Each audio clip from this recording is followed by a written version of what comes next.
In this brief video, I will set out to explain why UFOs coming from highly evolved subterranean colonies is actually a very plausible theory. In order for this theory to make sense and to take hold, you should at least be able to understand and accept that UFO sightings are real. The countless Navy and Air Force witnesses, along with the myriad of other credible witnesses to UFO sightings throughout the world, should make this a fact that is taken for granted and understood as a reality that we live with. Now let's begin. Subterranean humanoids. Aliens and UFOs are not alien at all. In fact, they are native to Earth and have been here for a long time, evolving underground in ways that we will speak about further throughout this video. In this video, we're going to cover a few basic premises for the theory. One is environmental stability, the ideal long-term intelligent evolution that can exist in a controlled environment, how they are able to exist technologically through technologies that are as yet undiscovered regarding rare earth elements, chemical energy, microbes, and other undefined biology. We'll look at their bodies as reported as a perfectly evolved communal species. And finally, we'll look at some more details on the entire theory of the coevolution of subterranean humanoids. They exist in peace. The first big advantage that led me to think about an evolved underground society is the constant homeostasis. They are able to exist in a world with zero disruptions to the evolutionary continuity, generation after generation of improvements with a eusocial gene which has emerged. And these are freedoms from droughts, from floods, from freezes, from tornadoes and hurricanes, from insects and other illnesses that spread throughout humanity, as well as freedom from disruption from meteors and other atmospheric events. The consistent elements that they have to contend with allow them to have to only focus on being able to survive in one stable environment. They don't have to learn how to live with 4 seasons or with all the different things that circulate around the planet. The evolutionary demand for complex systems declines, allowing the species to specialize, where they're allowed to focus their evolution towards a narrow view of performances. Intellectual achievement becomes the most sought after trait for biological selection. One thing for sure you have to take into account with a UFO is how do they zip around so well?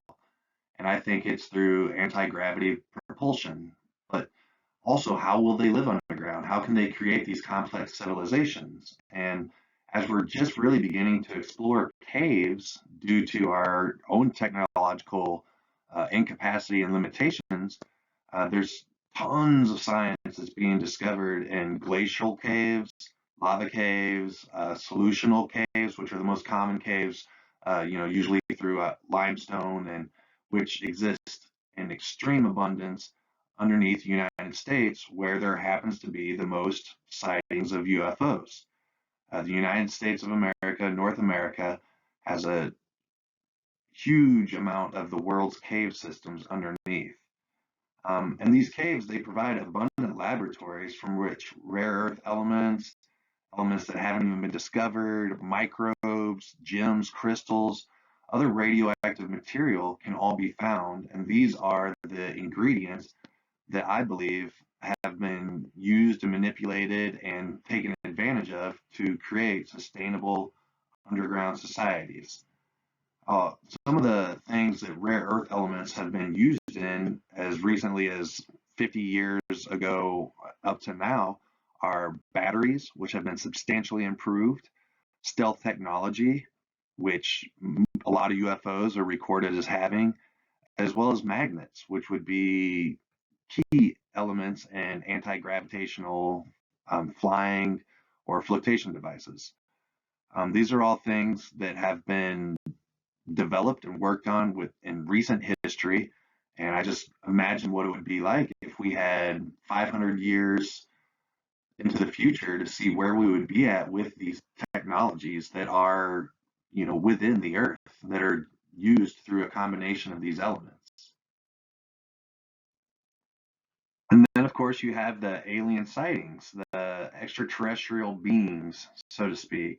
And they all have common characteristics. Usually, it's large eyes with a small body. The large eyes would be perfect for low light environments. And my theory is that they're able to potentially create their own light when needing using similar technology as there is with lightning bugs or other bioluminescent organisms. Also, the small bodies would fit into the theory nicely because also the bodies lack sex organs.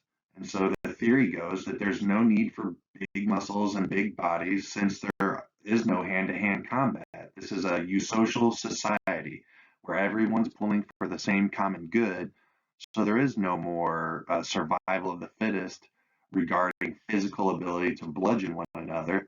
Instead, it's survival of the fittest, where a small, more efficient body that could devote more energy to the brains and support a higher demand for cognitive output would be chosen and selected for over the course of generations. And so, how would the society work?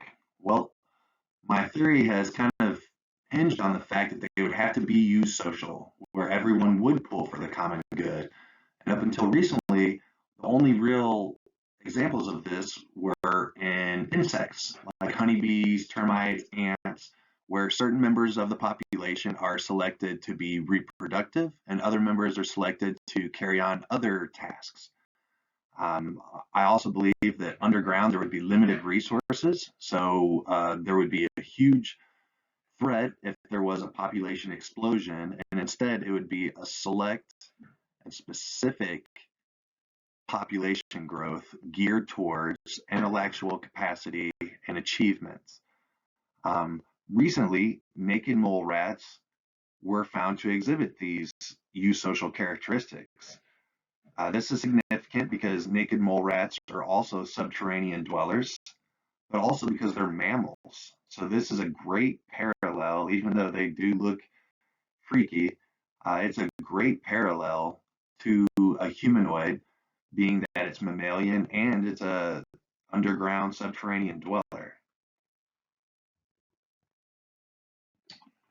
And so I know it's a very understandable instinct to believe that these higher evolved creatures would be from a colony far, far away in a galaxy far, far away. However, if you think about having a collection of humans that weren't threatened by the environment, that didn't have to compete at war with other tribes, instead were isolated, a harmonious and collaborative group all working together, I think it's possible to imagine that if we together used our minds to, throughout generations, master science and the domain that we were living in, I think it makes great leaps and bounds possible. One of those is anti-gravity propulsion. That seems pretty possible, along with telepathic communication, which is reported when a majority of alien encounters. Now, of course, it is a little bit difficult to think about a society living without the sun. After all, everything on Earth depends on the sun, except that it doesn't. Mushrooms can grow in many different environments without sunlight. They usually need heat and water and organic material. There are troves of organic material trapped underground in subterranean pockets. Also, there are microbes, and in particular, there are extremophiles and hyperthermophiles, which live at extreme heat. And I think with enough time, society could find ways to harvest life-giving sustenance from these elements. Ultimately, though, I think this is the simplest explanation. It does not require time travel, which is a very difficult concept to wrap your head around. And also, why would they bother? Why would these advanced civilizations bother to even come and visit us? It's such a philosophical leap to find a good reason. So I think this is the simplest explanation. I think it's been living right under our feet for all these millennia, evolving alongside of us. I think they're peaceful. There have been no apparent aggressions from the UFOs. They've all, gone about harmoniously and then just kind of blipped into nothingness.